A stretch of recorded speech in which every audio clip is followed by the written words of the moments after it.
चाचा चौधरी और चालबाज। एक दिन लक्कड़ और फक्कड़ सोचते हैं, वह भोंदू और तोंदू बैठे हैं, आओ उन्हें बेवकूफ बनाए। अरे भोंदू तोंदू, क्या हाल है? क्यों मुंह लटकाए बैठे हो? क्या बताएं, इतने सालों से अपने घर का एक ही तरह का खाना खाते खाते बोर हो गए हैं। अब तो बदहजमी भी होने लगी है। एक तरकीब है, एक दिन तुम हमें खाना खिलाओ, दूसरे दिन हम तुम दोनों को खिलाएंगे। इस तरह अलग अलग तरह का खाना खाने को मिलेगा। मंजूर है।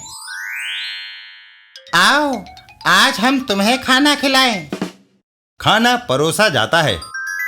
वाह, ये गर्मा गर्म पूड़ियाँ, मटर पनीर, कोफ्ते, हलवा और बैंगन का भरता। जरा रायता और शाही पनीर और डालो। खाने के बाद इतना खा लिया है कि मुझसे चला नहीं जा रहा। अच्छा भोंदू तोंदू, कल आना। दूसरे दिन, लो भोंदू तोंदू आ गए, परोस दो मूंग की दाल और कल की बची हुई बासी रोटियां। हैं, हमारे यहाँ तो तुम हलवा पूड़ी खाकर आए और हमें दाल और बची हुई रोटियां खिलाओगे? देखो भोंदू तोंदू, दो आदमियों को खाना खिलाने की बात हुई थी। यह कोई तय नहीं हुआ था कि क्या खिलाएंगे। कमाल है। ये तो सरासर धोखाधड़ी है। चलो चाचा चौधरी के पास चले। चाचा चौधरी, चाचा जी, हमें लक्कड़ फक्कड़ ने चकमा दिया है। हमसे बढ़िया लजीज खाना खा लिया और हमें बासी रोटियां दे रहे हैं। मैं उन ठगों को जानता हूँ। अपना कान इधर लाओ और जैसा मैं कहता हूँ वैसा ही करो। चाचा चौधरी उसके कान में कुछ फुसफुसाते हैं। थोड़ी देर बाद, लक्कड़ फक्कड़, लो मैं लौट आया। तुम हमें मूंग की दाल और बची हुई रोटियां ही खिलाओ। लेकिन तुम्हारा साथी कहाँ है? भोंदू एक तरफ इशारा करता है। वह यह रहा। है, मारे गए? ये नहीं हो सकता। कैसे नहीं हो सकता? दो आदमियों को खाना खिलाने का तय हुआ था। यह तय नहीं हुआ था कि कौन से दो। साबू खाने बैठ जाता है। वाह, मूंग की दाल बड़ी मजेदार है। 200-300 रोटियां और दाल और लाओ। शहर भर की सारी दाल तुम्हें खिला चुके हैं, अब हमें बख्शो, हम हजारों के कर्जाई हो गए।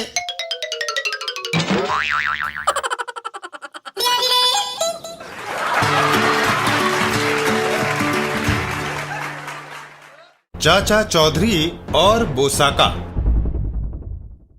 एक दिन चाचा चौधरी के घर साबू और चाचा चौधरी। चाचा जी, पश्चिम की ओर से धूल उड़ती दिखाई दे रही है।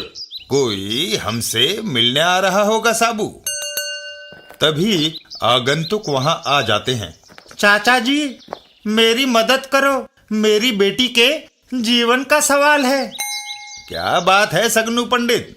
क्या तुम्हारी बेटी पढ़ाई लिखाई में मन नहीं लगाती या घर के कामकाज नहीं करती? ऐसी बात नहीं है। ये पढ़ाई में होशियार और स्वभाव में सुशील है। इसने इस वर्ष बीए पास किया है और मैं इसकी शादी रचा रहा हूँ। ये तो बड़े खुशी की बात है। फिर समस्या क्या है? सगनू पंडित आगे कहता है। हमारे घर कोई औलाद नहीं थी। एक दिन जब मैं गंगा स्नान को गया तो देखा कि किनारे पर एक बच्चा केले के पत्ते पे पड़ा रो रहा है। उसका कोई नहीं था। मैं उसे घर ले आया और हम पति पत्नी ने उस बालिका का नाम रखा किरण। वो हमारे लिए आशा की किरण थी। कुछ दिनों बाद इसकी माँ चल बसी। तब मैंने ही इसे पाल पोस कर बड़ा किया। बड़ी हुई तो मुझे इसकी शादी की फिक्र हुई। दफ्तर में नौकरी लगे इस नौजवान से मैंने अपनी बेटी का रिश्ता तय कर दिया। तब समस्या क्या है? क्या नौजवान दहेज मांगता है? क्या लड़के का बाप लालची है?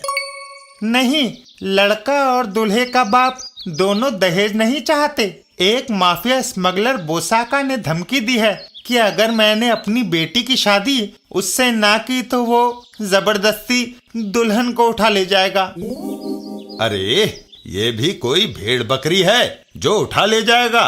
सगनू पंडित, तुम्हारी बेटी की शादी उसी से होगी जिसे तुमने और तुम्हारी बेटी ने पसंद किया है। चाचा चौधरी उनके साथ चल देते हैं। हम तुम्हारे साथ हैं, तुम अपनी बेटी की शादी की तैयारियां करो। इधर माफिया स्मगलर बोसाका, उस छछूंदर ने अपनी बेटी मुझे देने से इनकार कर दिया। बोसाका जो चाहता है उसे पाकर ही दम लेता है।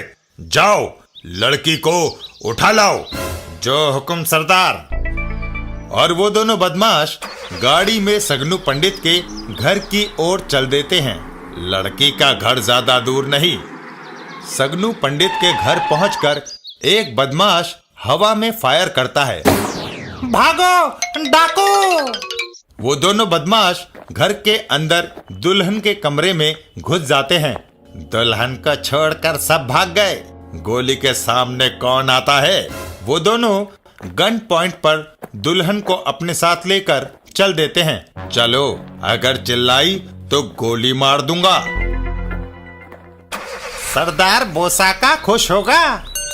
बोसाका के यहाँ सरदार, लड़की को हम ले आए।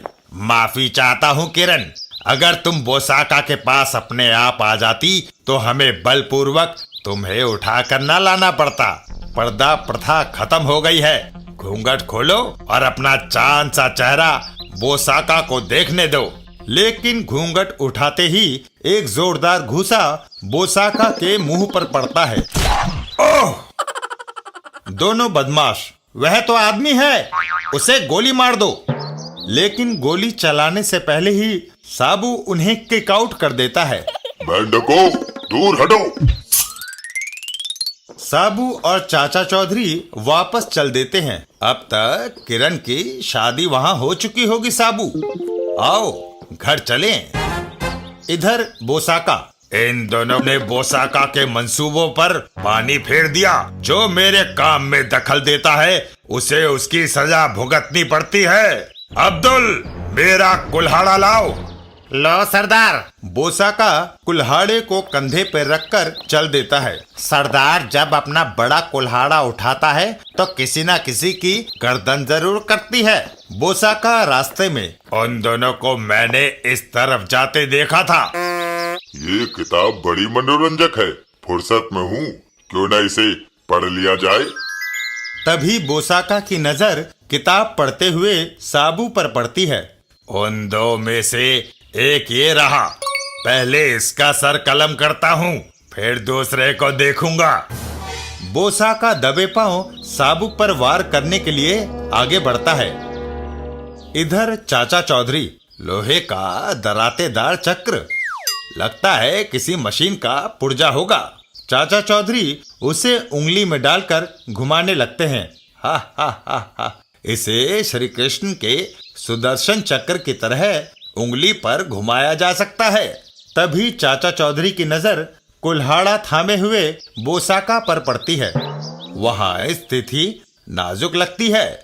चाचा चौधरी के हाथ से वो लोहे का चक्र बिजली की तरह छूटता है और बोसाका की कुल्हाड़ी के 2 टुकड़े हो जाते हैं। साबू बोसाका को हाथ में उठा लेता है। चूहे, तुम दूसरों को परेशान करने से बाज नहीं आए।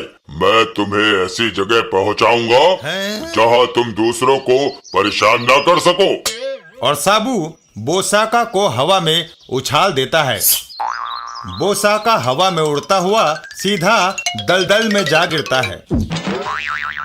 मुझे दलदल से निकालो, बचाओ।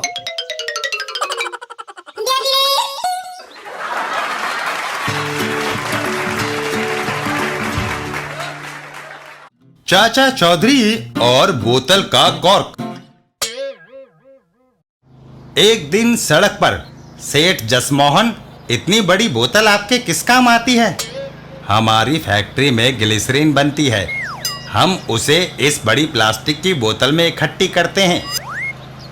क्या इसे बेचने ले जा रहे हो? नहीं, ग्लिसरीन छोटी शीशियों में बिकती है। इस बड़ी बोतल का कॉर्क फंस गया है। बड़ी कोशिशों के बावजूद खुला नहीं। इसे साबू खोल सकता है, इसलिए उसके पास जा रहे हैं। चाचा चौधरी के घर पर। चाचा चौधरी, हमारी फैक्ट्री की बड़ी बोतल का कॉर्क नहीं खुल रहा। साबू से कहिए कि वह इसे खोल दे। जसमोहन, बेहतर होगा कि तुम कॉर्क को किसी अनुभवी मैकेनिक से निकलवाओ। वह औजारों से बिना नुकसान किए यह काम कर देगा। काम को टालने का ढंग तुम्हें खूब आता है। जानते हो, मैकेनिक इस काम के 25-30 रुपए झटक लेगा, जबकि साबू को यह काम करने में 1 मिनट से ज्यादा समय नहीं लगेगा। रुको, अगर तुम नहीं मानते तो ऐसा ही सही। साबू, बड़ी बोतल का कॉर्क खोल देना। साबू बोतल को हाथ में उठाता है और अपना घूंसा तानता है और फिर एक जबरदस्त वार, कॉर्क बाहर निकल आता है। कॉर्क निकल आया, लेकिन आए